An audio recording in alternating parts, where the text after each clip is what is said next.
So, today we're going to talk about a guy whose downfall kicked off 200 years of British rule in India. His name was Siraj ud-Daulah. Now, he was the last independent Nawab of Bengal, and his reign only lasted for about a year. But wow, what a year it was! A story packed with ambition, betrayal, and a clash of empires that completely changed the course of history. Okay, so at the very heart of this whole story is a really wild question. How on earth can a massive army of 50,000 soldiers lose a battle to an army of just 3,000?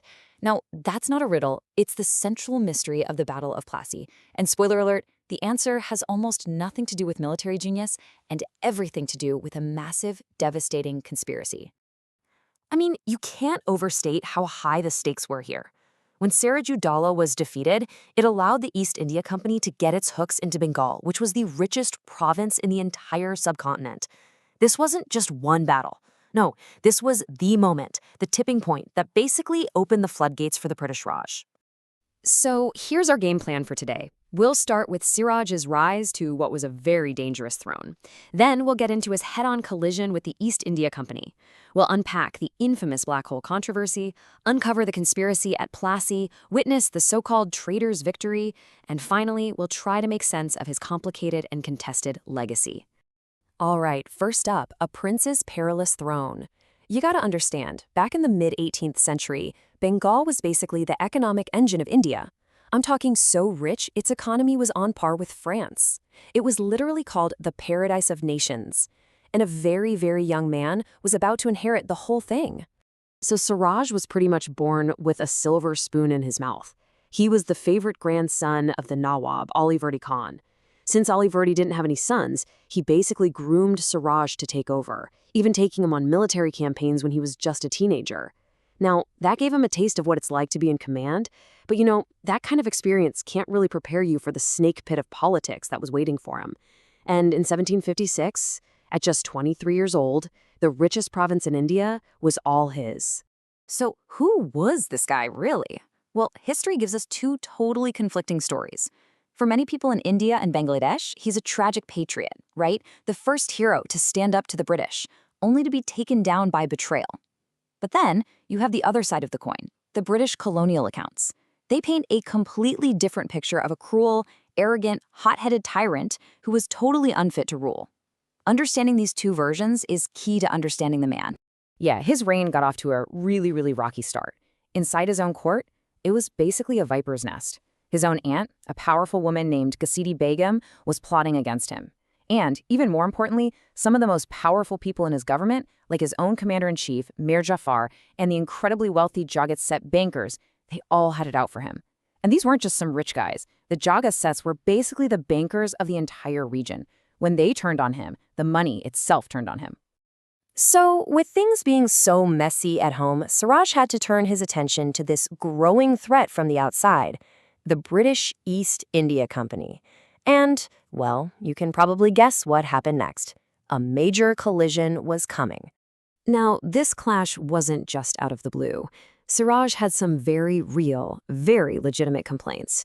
First, the British were building up military forts in Calcutta without any permission, a big no-no. Second, company officials were using their special tax-free trade permits for their own private business, which was costing his government a fortune in lost taxes. And third, they were giving shelter to his political enemies, which was a direct challenge to his authority. The British basically just ignored him.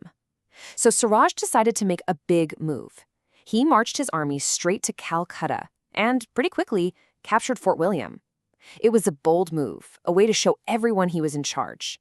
But it also kicked off an incident that would become the perfect excuse, the perfect justification for an all-out war. And that brings us to the black hole controversy, one of the most debated and controversial events in colonial history. The big question is this: was this a horrific, deliberate act of cruelty? Or was it a tragic accident that was then twisted and weaponized as propaganda? Okay, so the story, and this comes mainly from one of the survivors, a guy named John Holwell, is just absolutely horrific. After the British surrendered Fort William, a bunch of British prisoners were supposedly locked overnight in this tiny little guard room, a space just 18 by 14 feet, and we're talking about the crushing heat of an Indian summer. So, according to Hallwell's story, which got a ton of publicity, they crammed 146 people into that tiny room. By the next morning, he claimed 123 of them were dead from suffocation and heat stroke. But, and this is a huge but, that number is seriously disputed. Many historians today think the number of prisoners was way smaller. Maybe the death toll was closer to 43. And they also question whether Siraj even knew about it at all, arguing it might have been some lower-level officer who made a terrible mistake. Which, of course, leaves us with that huge question. Was this a monstrous crime ordered by a cruel ruler, or was it a tragic blunder that the British then blew way out of proportion to make him look like a monster? Whatever the real truth is, the story of the black hole spread like wildfire. And for the British, it became the perfect excuse they needed to go to war. And that incident, well, it set the stage perfectly for what's known as the Plassey conspiracy. When the news about Calcutta and the black hole reached the British, they decided to act. And they weren't just going to get the city back. Oh no, they were aiming for a much, much bigger prize. And the man they sent to do the job? A guy named Robert Clive. He started as a simple clerk, but clawed his way up to become this brilliant and totally ruthless military leader. He sailed from Madras with an army to retake Calcutta. But see, Clive didn't just want payback. He saw an opening for total conquest. And he knew he couldn't win with his army alone, so he started looking for cracks in the Nawab's court that he could exploit. So, Clive, being the master manipulator he was, started pulling strings. He found the perfect partner in crime, Mir Jafar, Siraj's commander-in-chief, who was ambitious and hated Siraj and wanted the throne for himself. The powerful Jagat Seth bankers, who already disliked Siraj, agreed to fund the whole operation. And other top generals, like Rai-Durlab, got in on it too. The deal was pretty simple, really. Mir Jafar and his buddies would betray Siraj on the battlefield, and in return, Clive would make Mir Jafar the new Nawab, a puppet Nawab, of course. And this all leads us to the so-called traitor's victory. This sets the stage for the Battle of Plassey. It's remembered as a battle, but honestly, battle isn't really the right word. It was more like the final, chilling scene in a play about a perfectly planned betrayal. Just get a load of these numbers. On June 23, 1757, the two armies faced off at Plassey. Siraj ud-Daulah had this enormous army, about 50,000 men. Robert Clive, he had a tiny force of around 3,000 soldiers. I mean, look at that. On paper, this should have been a slam dunk for the Nawab. No contest. But the battle, well, it was a total farce. When the fighting was supposed to start, a huge chunk of the Nawab's army, the parts led by the traitors Mir Jafar and Rai-Durlab, they just stood still. They didn't move, they didn't fight. You can just imagine Siraj seeing his biggest military units just standing there. That's when he must have realized he'd been betrayed. The small part of his army that was actually loyal fought hard, but they were quickly overwhelmed. Knowing it was all over, Siraj fled the battlefield, but he was caught a few days later. Then, on July 2nd, he was executed, and not by the British, but on the orders of Mir Jafar's own son. It was a brutal move to make sure no one could challenge the throne that Mir Jafar had just stolen for himself.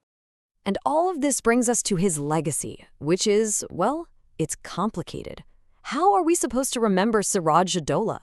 Was he a hero, a villain, or just a tragic figure caught up in a much bigger game? So let's boil this all down to 5 key takeaways you should remember. 1, he was the last truly independent ruler of Bengal. 2, his very short time in power was all about his conflict with the East India Company. 3, he wasn't beaten by a superior army, he was beaten by a conspiracy from inside his own camp. 4, who he was as a person is still fiercely debated. And 5, probably the most important of all, his fall was the single event that kicked off the era of British colonial rule in India. And that really leaves us with one last big thought to chew on. The story of Siraj ud-Daulah is a perfect example of why we should always question the history we read. Is it a real, true account of what actually happened? Or is it, like we see so many times, just the story that the victors got to tell?